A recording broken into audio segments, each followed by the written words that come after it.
Good afternoon. I'm Felicia Chow from the Office of Communications, and we're live here at NASA headquarters. We've got some exciting news on worlds outside of our solar system today. First, we'll have brief presentations from all of our panelists, and then we're going to answer questions from those in the studio, on the phone, and on social media. To ask a question via social media, please use the hashtag AskNASA. Today's participants are Thomas Zurbuchen, Associate Administrator of the Science Mission Directorate at NASA headquarters in Washington. Michiel Gillon, astronomer at the University of Liège in Belgium. Sean Carey, manager of NASA's Spitzer Science Center at Caltech IPAC in Pasadena, California. Sarah Seeger, professor of planetary science and physics at Massachusetts Institute of Technology in Cambridge. And Nicole Lewis, astronomer at the Space Telescope Science Institute in Baltimore. And with that, Thomas, can you start us off with what the big news of the day is? Hey, thanks so much, Felicia. Look, I've been Associate Administrator for the Science Mission Directorate for close to 5 months, and I've just been in awe, and I'm in awe today about both the depth and the breadth of the science that we do here. We're changing people's lives every day, and we enlarge in the space we know. We stretch our imagination. We inspire every day. And today's story is just that. I'm excited to announce today that Dr. Michiel Gillon and his team have used our Spitzer Space Telescope to determine that there are actually 7 Earth-sized planets orbiting the nearby TRAPPIST-1 star about 40 light years away. What's more, as you can see in this illustration, is that 3 of these planets, marked in green, are in the habitable zone where liquid water can pool on the surface. In fact, with the right atmospheric conditions, there could be water on any of these planets. So for the first time, we found as many terrestrial planets around a single star, and that's the first time we have been able to measure, in addition to that, both the masses and the radii of these habitable zone type Earth-sized planets. These planets are among the best of all the planets we know to follow up, to see, for example, with the James Webb Space Telescope that we're going to launch last year, the atmospheres, and also to look at biosignatures if there are any.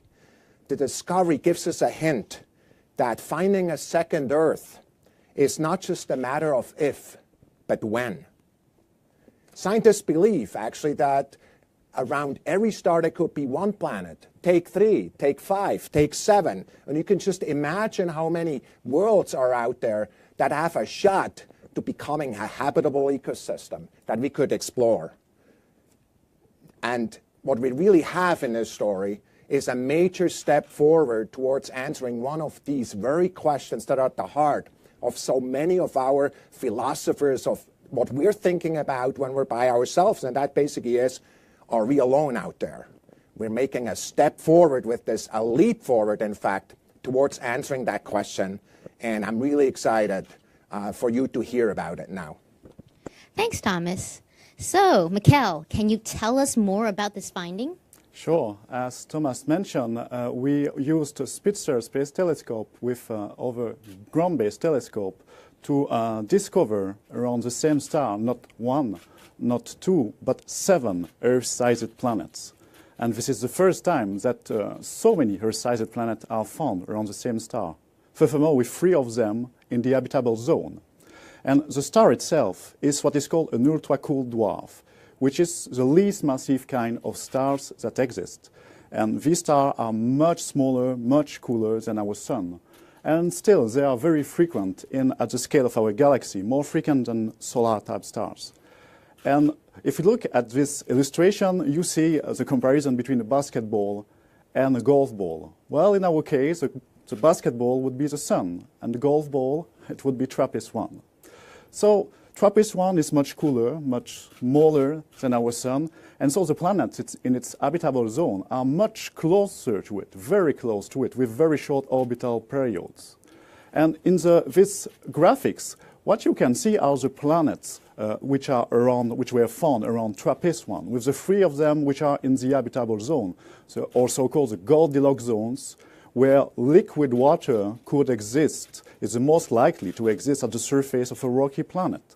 having 3 of these Earth-sized planets in this habitable zone is very promising for the search for life beyond our solar system.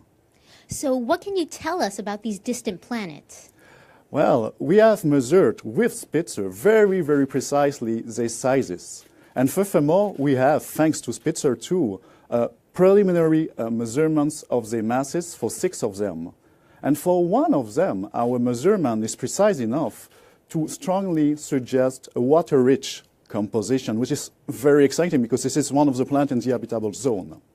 Furthermore, these planets are orbiting so close to the stars that they must be, or they are probably, tidally locked, which means they always face the star with the same side, like the moon, to the Earth.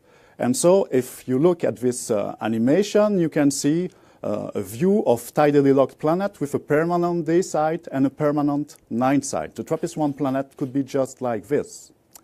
Now what is also exciting here about this system is that the planets are so close to each other. If you were on the surface of one of these planets, you would have a wonderful view on the other planets. You wouldn't see them like we see Venus or Mars, like dots of light. But as you can see in the next illustration, you would see them really as we see the moon. You would see worlds with, which are very big. You could see the structures on these worlds. They would be as large as the moon and even larger for some of them. So it would be a wonderful view on these planets. Thanks, Mikel. So, Sean, can you give us an idea or more context to Discovery and why Spitzer played such a vital role? Absolutely, Felicia. I first like to say that, in my opinion, this is the most exciting discovery we've had yet with Spitzer in its almost 14 years of operation. As you can see in the graphic, the initial discovery of the TRAPPIST-1 system was by the TRAPPIST telescope in Chile in 2016. And immediately after that, we started doing intensive follow-up with a lot of ground-based telescopes and more than 20 days of continuous observations with Spitzer. And what we're able to find is that we confirmed 2 of the planets that were found in the initial discovery and then found 5 more planets for a total of 7 planets in the system, which is pretty exciting. Now, TRAPPIST-1 is an ultra-cooled dwarf, and that means that it's much brighter in the infrared, thousands of times brighter in the infrared than in the visible. So it makes it ideal to use Spitzer, which is an infrared telescope, to do the follow-up on this system. And then as you can see in this animation of Spitzer, so Spitzer was launched in 2003, and it was never intended to study exoplanets. So we had to do some clever re-engineering why it's in space still, and it's more than an astronomical unit away from the Earth, so you can't fly out and do anything about it. But we did clever engineering on the ground to allow Spitzer to measure star brightnesses very precisely, 1,000 times more precisely than we had imagined Spitzer would be able to do. And then what we're going to show in the next animation is how what Spitzer sees the planets very similar to the way the Kepler Space Telescope does. We don't image the individual planets. What we do is the planets pass in front of the star. We see the amount of light that the star is dimmed by when that planet is blocking it. So the dips you see in this animation are the planets going in front of the star, blocking a little bit of the light. The size of the dip tells you the size of the planet. So we can get the size of the planet directly from measuring the dip.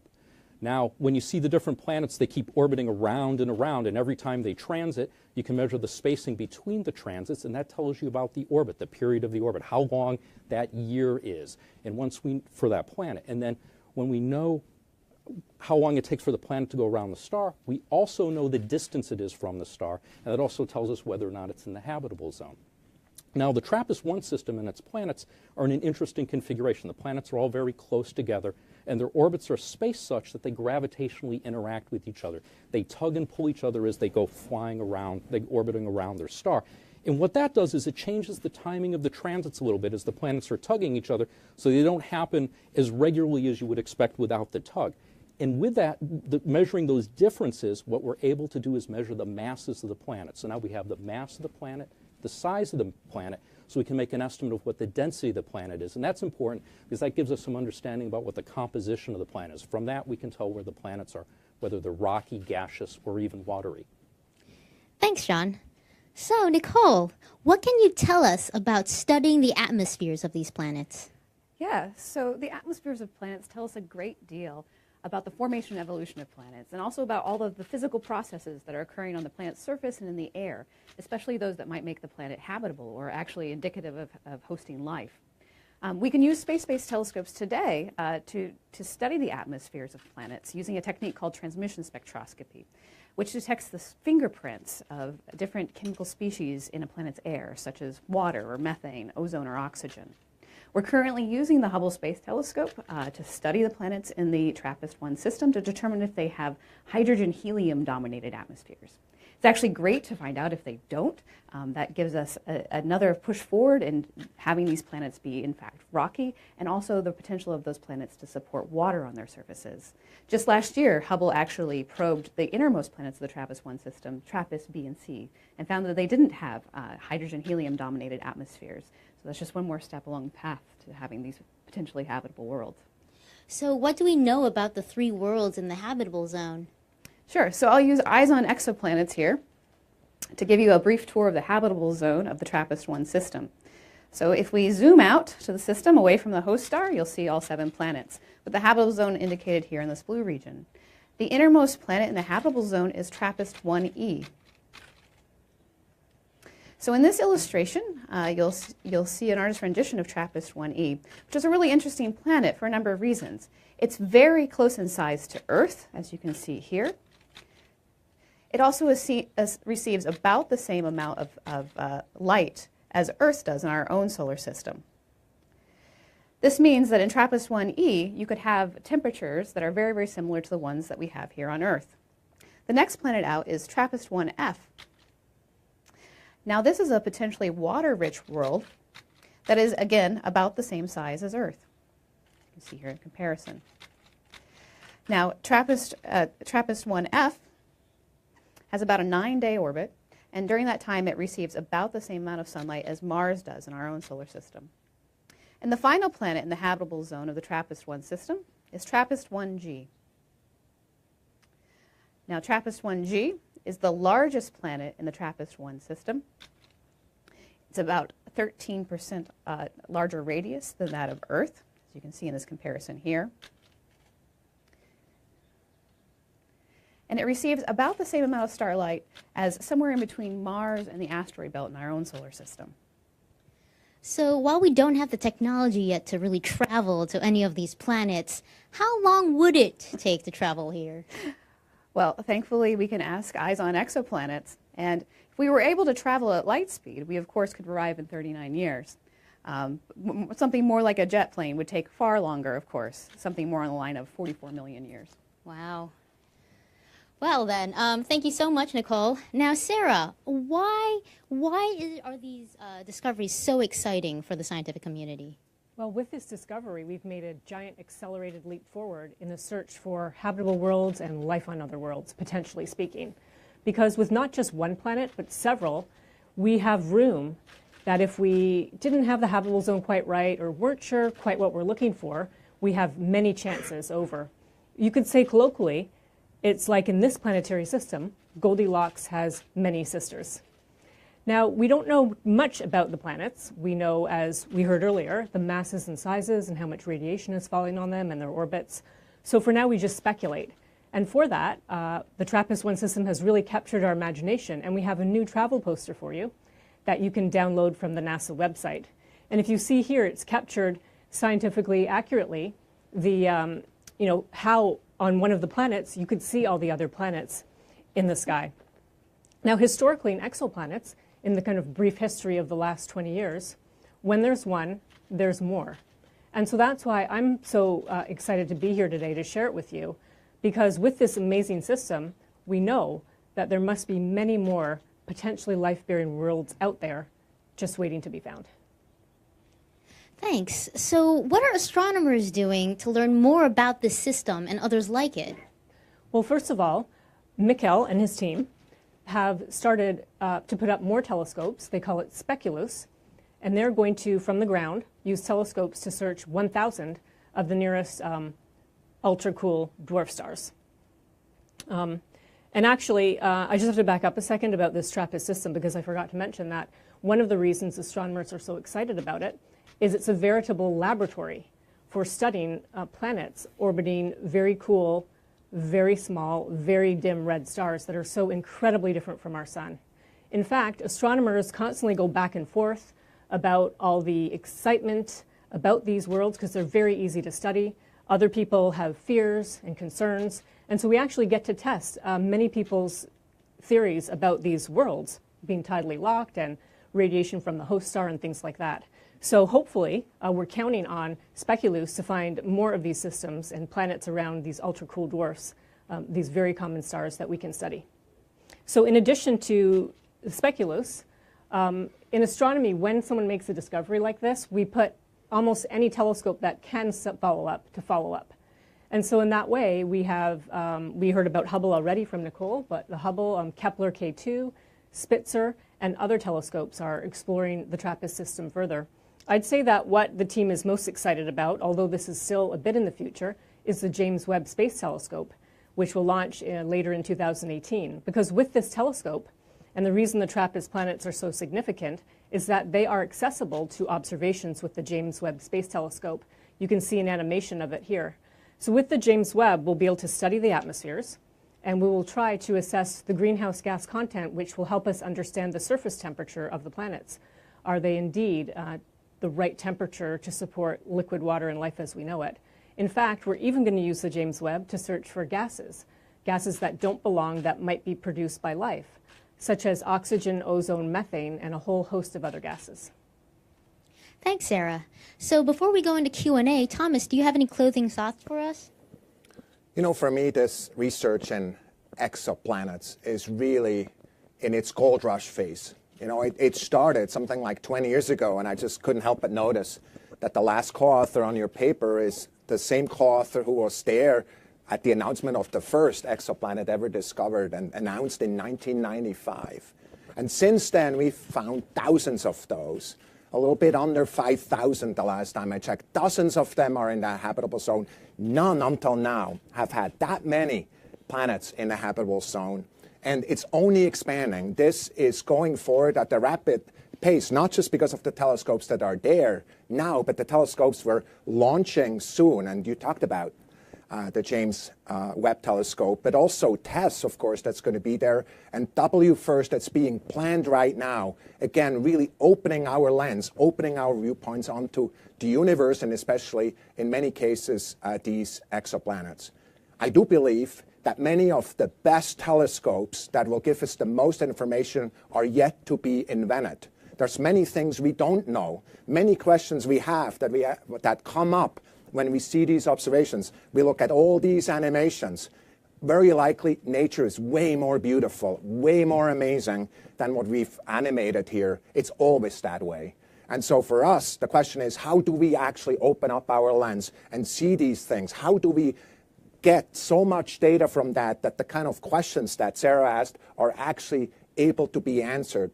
And for me, at the end, it's all about that thought that I have so often when I go to bed at night and really imagine how these other worlds really look like. The fact that there are worlds out there, just like the Earth, that have some commonalities with the Earth, and you could imagine these worlds. It's just only happening right now. These questions about are we alone are being answered as we speak in this decade and the next decades. So I'm really excited about this.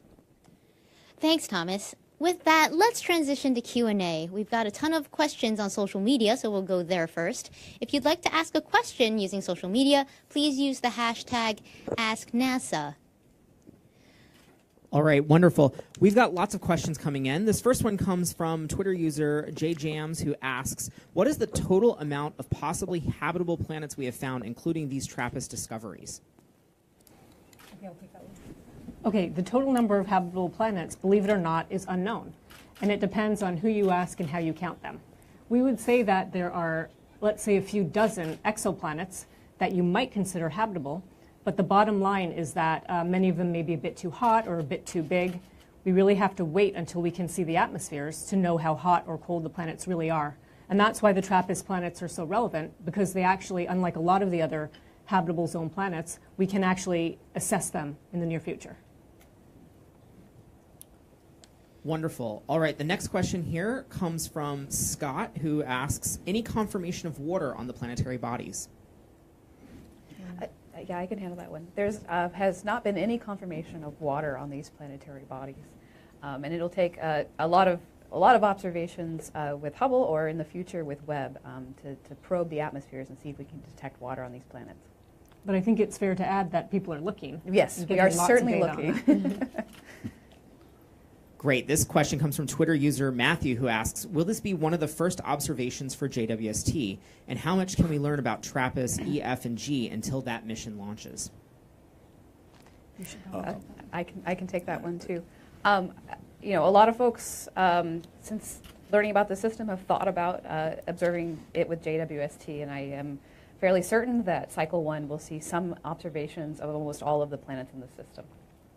And then I guess to add further, even now we're continuing to take observations from the ground and with Spitzer to look at the transit timing variations. So we're going to get better measurements of the masses of these planets as time goes by. And the next year we'll have much better measurements than we have currently. Okay, we're going to take one question on the phone line from Jay Bennett from Popular Mechanics, and then we're going to go back to social media. So, Jay? Hello, everyone.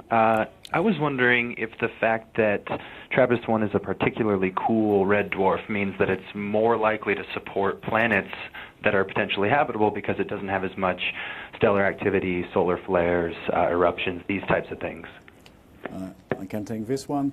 So ultra-cool dwarfs are known to be very active when they are young, and this is the main concern about these potentially habitable planets, that they could have been, the atmosphere been eroded strongly by the star when it was young. Now it's quiet. It's a quiet ultra-cool dwarf, so it's not very active. But maybe when it was young, the conditions were quite different. So it will be by observation that we will really figure out the past of these planets and what happened during this very active and young phase. I'll just add to that and rephrase what Mikhail said to just say the great news is we can observe in the near future. We no longer have to rely on what we think and speculation, because nature usually is smarter than we are. And if there's any way for a life to get a foothold, we like to believe it will. Thank you. We're going to go back to social media. So, Jason? All right, this question comes from Twitter user Amara, who asks, have you decided any names for these planets yet? Yeah, definitely. A name. To give them a name. Well, they mean like a popular name? Like. Oh, well, we have plenty of possibilities, which are all related to Belgian beers, but we don't think they will become official. So, right.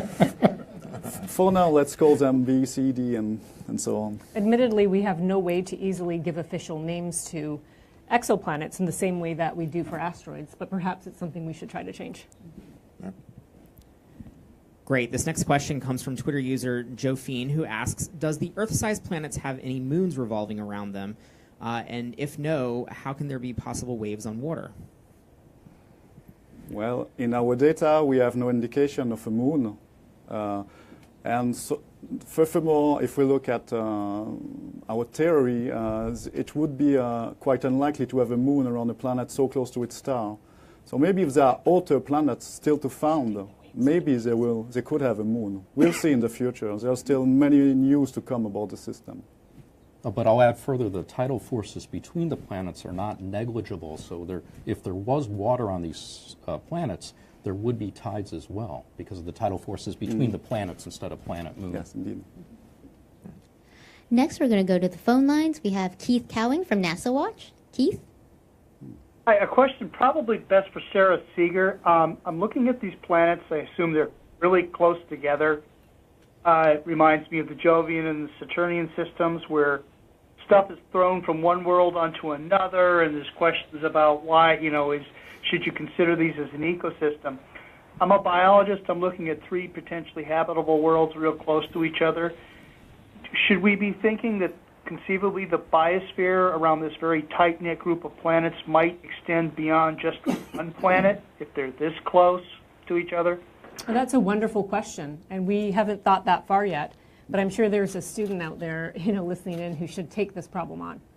I'll just back up one step, though, and answer a slightly different question, because if we want to think about an intelligent civilization elsewhere looking back at us, they may be having a press conference saying, hey, there's 3 habitable planets there. Venus, Earth, and Mars may appear to be in the habitable zone no matter how we describe it. So let's wait and see what's out there.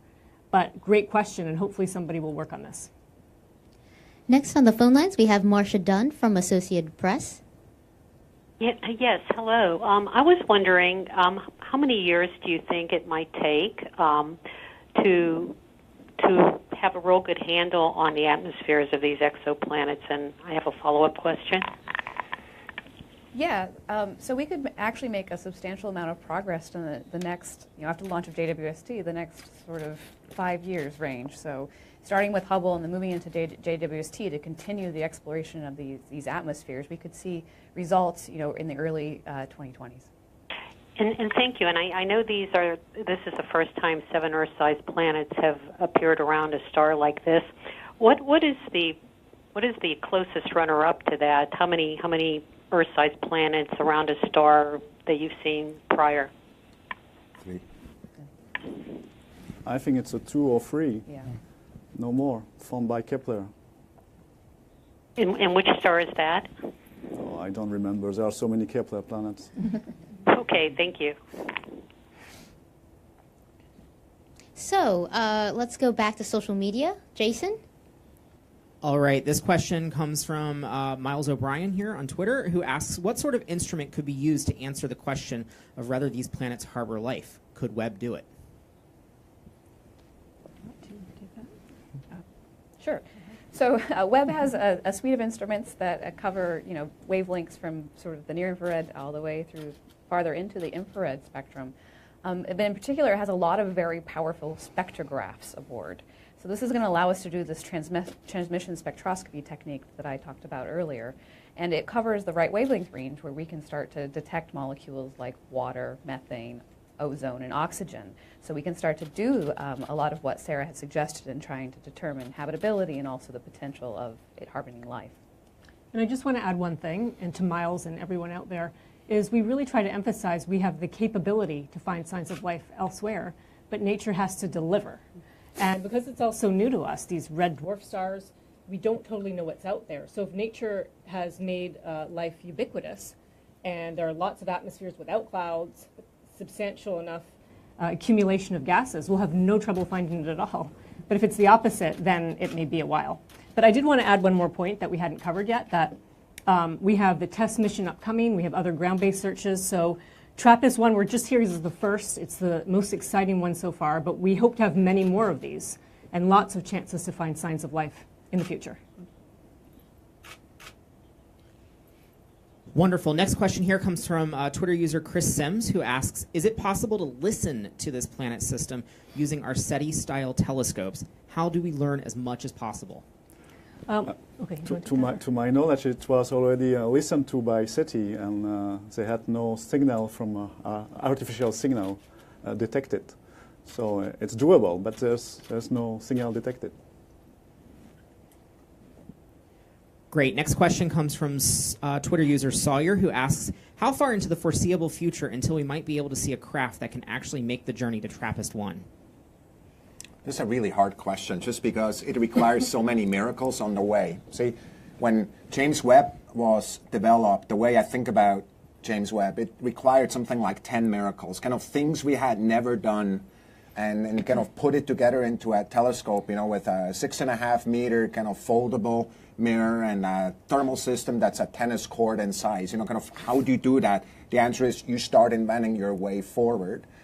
This a question that's being asked may be a 100 miracle type of question, and some of them probably relate to nuclear propulsion. Some of these miracles relate to radiation protection. They relate to things that we're just starting to push at. Now, the good news is there's a lot of work that's being done on kind of the first 5 to 10 of those miracles that are being looked at, not necessarily because we have our eyes set right now on going to a star. It's a big leap, but because we're looking, for example, at the outer solar system. We want to get there a lot faster. We want to get there with more payload. We want to get there with more energy. And so the way this game works, it's really, it's leaning forward. It's really, just because it takes 100 miracles, not backing up. That's really what I would believe is what NASA is all about. And that's also what led to this kind of discovery in many ways. Spitzer itself had a whole bunch of miracles on detectors and systems, and the same is true for the other question. I'd like to just very briefly mention our colleagues at the Breakthrough Foundation and the project called Starshot. And you can go look that up and see that they're planning 19 miracles to figure out a way to send very tiny and thousands of little tiny spacecraft flying by the very nearest stars. That would be Proxima Centauri, not quite like TRAPPIST. But I just want to remind all of you, although it may sound discouraging, perhaps that in our lifetime we won't have a way to see how to get to TRAPPIST-1, that we're here because we have these big sophisticated space telescopes, Hubble, Spitzer, James Webb, and future ones. And we're big on remote sensing. So even though that's what we have to live for, we are still very excited about the possibility of using our telescopes to see what's there, rather than we have to leave the trip there to future generations. We've got a lot of questions on social media, so we're just going to keep them coming. Jason, what other questions are we getting? Sure. This next question comes from Twitter user Aku, who asks, any estimations on how old these discovered exoplanets are? Yeah, the age of the star and the system itself is poorly constrained. We know it's not very young. It doesn't show signs of youngness, so it's at least 500 million years old. But we can't say more because these ultra-cool dwarf stars, they evolve super slowly. Their lifetime is 1,000 times larger than for a sun-like stars. So we don't see them evolving, so we can't constrain their ages. All right, this next question comes from Facebook Live here. What is the distance between these three planets? Is it something like 500,000 kilometers? And what is the distance between E and the star? The distance between the planets are a few times the distance between the Earth and the Moon. So we're talking about something like millions of kilometers and not hundreds of millions of kilometers for an Earth around a sun-like star. And for the planet F, the distance is something like 5% the distance between the Earth and the Sun. So it's much, much closer to its star. Great. This next question comes from Twitter user Ross Butler, who asks, is the TRAPPIST-1 system the closest to us with planets in the habitable zone? No. In fact, the closest is Proxima Centauri, which has a planet which was detected by radial velocity, so by another method, which doesn't tell us the size nor the mass. So we don't know if it's a rocky planet, but it is in the habitable zone, clearly. It's only at 4 light years away. It's the closest star, in fact. All right, wonderful. This next question comes from Twitter user Unconventional Tiger, who asks, I would like to know the range of orbital periods for the 7 rocky planets in the TRAPPIST system. So the range goes from 1.5 days for the innermost planet to, we don't know the period of the outer planet, but it must be something like 20 days. So super short period compared to the Earth. I think, do you want to add the ratios? You can add the ratio. No, I think, Mikhail, you should add the resonance and the integer ratios. Okay. So indeed, also the periods themselves are related by our commensurable, so they are related by ratios of integer numbers, which is very peculiar dynamical configuration that we can find in our solar system for the Galilean moon around Jupiter. And it shows that, it indicates at least that these planets should have formed further out and migrated and been trapped during this migration inwards in this very peculiar configuration. If this is the case, they are super water rich because they must have formed in an environment which was very rich in ice or in water ice, and it should be reflected in their composition. And we will know soon, thanks to notably to many new Spitzer observations that are coming. Okay, before we take more questions from social media, I'd like to ask each of you to kind of give some thoughts about why this finding is so exciting for you personally. And we're going to start with Nicole and then work our way to Thomas. Yeah, so this finding is really exciting for me because this is a great opportunity to study Earth-sized planets' atmospheres in great detail. We know that we can get good signal-to-noise ratios, and we can start to begin this journey in trying to understand what the air is like around rocky planets outside of our solar system. Well, I'll give 2 favorite reasons. One is when I and others started in exoplanets 20 years ago, our peers all dismissed the work as just stamp collecting. We'd never look at their atmospheres, we'd never be able to do this, we'd never be able to do that. So the fact that we're here today with 7 planets, and we know we can study their atmospheres in the future, is truly tremendous. The other point I want to make is that we're really excited because we all see ourselves here as just, we're the group of people, we meaning us and all of our colleagues, as the pioneers. This is a search that will go on for many generations. And just the fact that we're this close now to finding so many habitable worlds is really exciting.